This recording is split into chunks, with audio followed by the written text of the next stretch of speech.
बिस्मिल्लाहिर्रहमानिर्रहीम। अल्लाह ताला के फजल करम और शुक्र के बाद आज की गुफ्तगू का आगाज़ करते हैं। मैं हूं काशिफ अहमद, आपकी खिदमत में आम आदमी की बात के साथ हाजिर। परवेज़ इलाही ने जो तहलका खेज़ इंटरव्यू दिया वो आप सुन चुके होंगे। उसके बारे में आप अपनी एक राय कायम कर चुके होंगे कि परवेज़ इलाही ने वो इंटरव्यू क्यों दिया।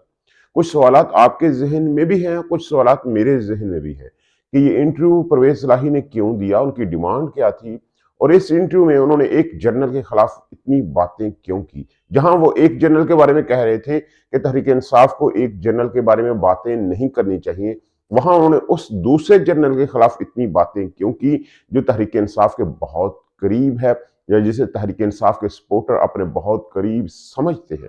तो ये दो बड़े सवाल हैं, तो इस वीडियो में इन दोनों सवालात का जवाब देने की कोशिश करूंगा। लेकिन पहले एक खबर सुन ले। बिलावल भुट्टो जरदारी जो 4 रोजा दौरे के ऊपर अमेरिका गए हुए थे, उन्होंने अपने दौरे को 8 रोजा दौरे में बढ़ा दिया है, लेकिन वो है कहाँ ये किसी को इल्म नहीं है। वो इस वक्त कहाँ है किसी को पता नहीं है। जो यूएस में पाकिस्तान का काउंसलेट है उसको भी पता नहीं है कि बिलावल भुट्टो जरदारी कहाँ है, कहाँ वो किससे मुलाकातें कर रहे हैं, किसी को कोई इल्म नहीं है। और आप जानते हैं कि सियासतदान जब किसी बड़े से मुलाकातें करते हैं तो किस तरह करते हैं, कारों की डिक्कियों में बैठकर जाते हैं, रात के अंधेरों में बैठकर जाते हैं।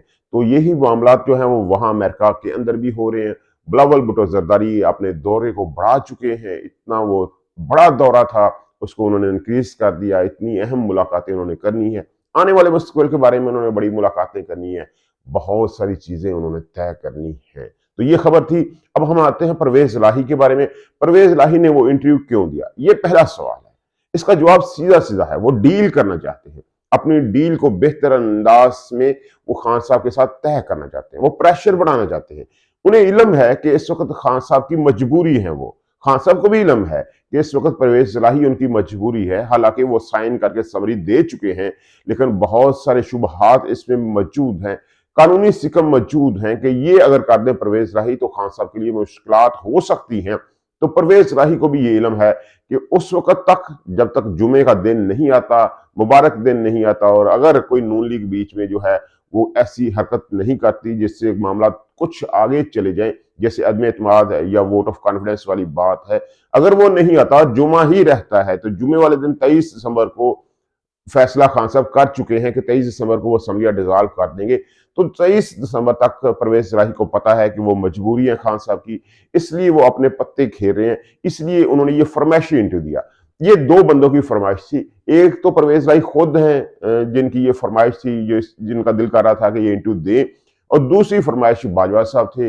बाजवा साहब ने कहा कि आप यार कुछ करो यार, मेरे खिलाफ खान साहब बहुत बातें कर रहे हैं, बहुत अंदर की बातें, बहुत सख्त बातें जो हैं वो बाजवा साहब के बारे में खान साहब कर रहे हैं। और बाजवा साहब जो है वो पाकिस्तानी तारीख के वाहद आर्मी चीफ होंगे जो रिटायर होने के बाद इतनी सख्त तनकीद का सामना कर रहे हैं। पाकिस्तान की तारीख में 16 आर्मी चीफ गुजरे हैं और किसी आर्मी चीफ को इतनी सख्त तनकीद का सामना नहीं करना पड़ा, क्योंकि सामने इस वक्त टक्कर के लोग यानी इमरान खान मौजूद था और वो किसी को बख्शने वाला नहीं है। जो काम उन्होंने इमरान खान के साथ किए हैं, इमरान खान उसका जवाब तो देगा और बड़े जोर से दे रहा है। तो बाजवा साहब घबराए हुए हैं। उन्होंने कहा यार मुझे कोई तो डिफेंड करे। मंसूर अली खान और कामरान शाहद को कुछ बातें उन्होंने अंदर की बताने की कोशिश की कि आप ये बातें करो, वो कर रहे हैं, अपने काम कर रहे हैं। बगल बच्चे जो होते हैं, नजम सेठी है, इस तरह के लोग जो हैं वो अपना काम कर रहे हैं, लेकिन उनकी तशफ़ी नहीं हुई, उनका सियासी अंदाज में भी कोई बातें होनी चाहिए। तो परवेज इलाही ने उनकी चाहत के ऊपर ये इंटरव्यू दिया और उनको डिफेंड करने की कोशिश की। उस बारे में मैं वीडियो में बात कर चुका हूं कि उन्होंने क्या डिफेंड किया और कैसे उन्होंने तहरीक इंसाफ को पैगाम किया। लेकिन आज की वीडियो में सिर्फ बात होगी कि परवेज इलाही खुद क्या चाहते हैं। वो चाहते हैं कि तहरीक इंसाफ पंजाब के अंदर उन्हें इतनी सीटें दे दे कि कल को वो इस पोजीशन में आ जाएं कि किसी के साथ भी वो डील कर सके। अब ये तो कंफर्म है कि वो खुद अगर लड़ते हैं इलेक्शन तो 10 से 12 सीटें, वहां भी तहरीक इंसाफ अगर अपना उम्मीदवार खड़ा नहीं करती तो बमुश्किल जीत पाएंगे, क्योंकि तहरीक इंसाफ का वोटर अब बहुत गुस्से में है। वो कभी भी परवेज इलाही साहब को वोट नहीं देगा। अब लगता यही है कि खान साहब कहेंगे भी तो भी मामला जो है गड़बड़ हो जाएंगे। तहरीक इंसाफ का जो वोटर है वो परवेज इलाही के उम्मीदवार को वोट नहीं देगा। ये मामला बहुत गड़बड़ हो चुके हैं। रात के इंटरव्यू के बाद तहरीक इंसाफ का वोटर बहुत गुस्से में है, लेकिन परवेज इलाही साहब अपनी कोशिश में, उनकी यही कोशिश है, उनकी ख्वाहिश भी यही है कि 30 से 35 सीटें पंजाब के अंदर जो हैं वो उन्हें मिल जाएं। वहां पे तहरीक इंसाफ अपना जो है वो उम्मीदवार खड़ा ना करे और मुकम्मल उनको सपोर्ट दे, क्योंकि मुकाबले के अंदर पीडीएम है। पीडीएम अब अकेले इलेक्शन नहीं लड़ेगी, ये तो तय है। पीडीएम जो है वो एक निशान के ऊपर इलेक्शन लड़ने की कोशिश करेगी, क्योंकि अब पीडीएम को अंदाजा हो चुका है कि वो अकेले अकेले इमरान खान का मुकाबला नहीं कर सकते, इसलिए वो इकट्ठे इलेक्शन लड़ेंगे। और अगर वो इकट्ठे इलेक्शन लड़ते हैं तो उसमें परवेज इलाही की जगह नहीं बचती। परवेज इलाही का नेचुरल लाई अगर स्टैब्लिशमेंट की बात कोई है तो वो तहरीक इंसाफ ही है। तहरीक इंसाफ में ही वो जगह बना सकते हैं, इसलिए वो कोशिश में है कि उन्हें पंजाब के अंदर 30-35 सीटें दे दें इमरान खान। वो ये कह रहे हैं कि आप हमें वो सीटें दें जहां आप नहीं जीते और नून लीग का उम्मीदवार जीता, मार्जिन कम है, तो वहां हमें ऑप्शन दें, हमें कहें कि हमारा उम्मीदवार खड़ा होगा और आपका उम्मीदवार खड़ा नहीं होगा। इस तरह हमें 30-35 सीटें मिल जाएंगी और हम आपके नेचुरल लाइव बन जाएंगे। यानी वो अपने पत्ते बहुत अच्छे अंदाज में खेल रहे हैं। वो इमरान खान को प्रेशराइज कर रहे हैं। उन्हें पता है कि इमरान खान जो है वो इस मजबूरी की हालत में है। परवेज इलाही उनकी मजबूरी है, हालांकि उनको ये नहीं इल्म कि इमरान खान किसी को भी मजबूरी नहीं समझते। जो इमरान खान को ब्लैकमेल करता है उसके साथ कुछ अच्छा नहीं होता। इमरान खान उसकी बातों को कभी नहीं मानते। जैसे कि परवेज इलाही ने कहा कि मैंने खान साहब से कहा था कि मीटिंग में जब वो तकरीर करने जा रहे थे उससे पहले हमने खान साहब को कहा था, खान साहब को कमेटी बना दें जो फैसला करे कि हमें कितनी सीटें मिलनी है, आगे हमारे साथ क्या होगा। तो खान साहब ने उसका जवाब नहीं दिया, क्योंकि खान साहब कभी भी जो ब्लैकमेल करने वाला बंदा है उसको जवाब नहीं देते। उनकी तरफ से चिट्टा जवाब ही होता है कि जो बंदा उनको ब्लैकमेल करता है उन्हें खान साहब चिट्टा जवाब ही देते हैं।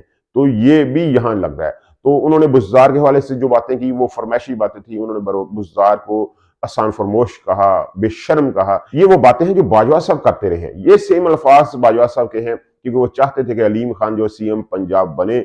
बुज़दार जो है वो उसको सीएम पंजाब बनाना ही नहीं चाहते थे, तो इमरान खान ने बना दिया। तो इमरान खान से जो बातें बाजवा साहब करते थे वो परवेज इलाही ने की कि ये बेशर्म आदमी है, ये एहसान फरमोश है, मैंने इसके ऊपर एहसान किए। हालांकि बुज़दार के दौर में ये परवेज इलाही जब स्पीकर थे तो उनके इर्द गिर्द ही घूमते रहते थे ताकि फंड्स का मामला जो है वो सेटल किए जा सके। खैर ये सियासी बातें हैं, ऐसा होता रहता है। अब मामला ये है कि उन्होंने एक जनरल के खिलाफ बहुत सख्त बातें की। वो जनरल फैज है जिनको तहरीक इंसाफ का वोटर बहुत अपने करीब समझता है कि जनरल फैज ने उनके लिए बहुत अच्छा काम किया।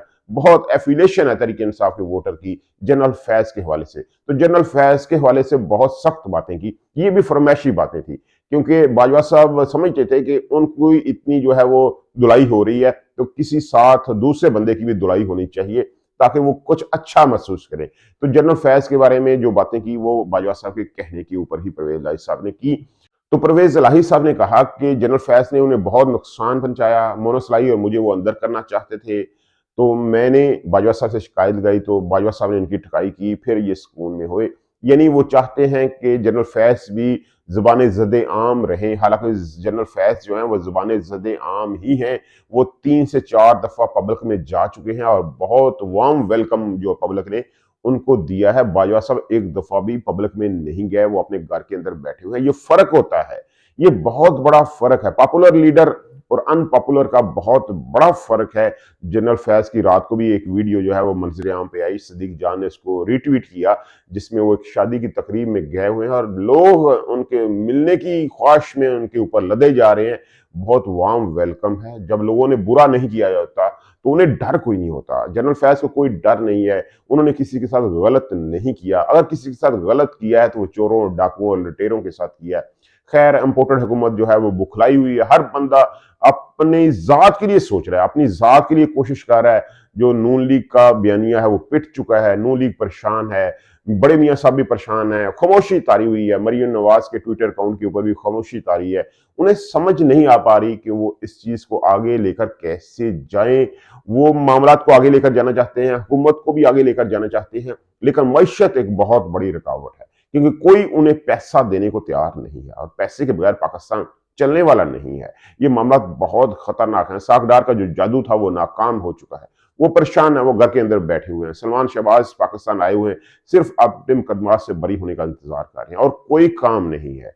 तो पीडीएम बुखलाई हुई है, उसे समझ नहीं आ रही कि क्या होगा। और सबसे पहले आपको पता है कि जरदारी साहब ही डील करते हैं, तो उनका चश्म चिराग जो है वो अमेरिका के अंदर डील करने में मसरूफ है। वो अपनी जगह पक्की कर रहा है। इससे शहबाज शरीफ घबराए हुए हैं कि यार जरदारी साहब तो अलहदा हो गए, वो अपना काम कर रहे हैं, तो अब हम क्या करेंगे? क्योंकि जरदारी साहब के कैंप की तरफ से आवाजें निकल रही हैं, अगस्त में इलेक्शन की आवाजें निकल रही हैं। तो ये चीजें बहुत सारी जो हैं वो तय हो चुकी हैं, कुछ मजीद तय हो जाएंगी। 23 दिसंबर से पहले बहुत सारी चीजें तय हो जाएंगी और लगता यही है कि परवेज इलाही वज़ीर आला पंजाब कुछ देर के लिए रहेंगे, कुछ चीजें तय हो जाएंगी। अल्लाह ताला पाकिस्तान को आसानियां दे, आसानियां तकसीम करने का हौसला दे। आपकी मोहब्बतों का बहुत शुक्रिया।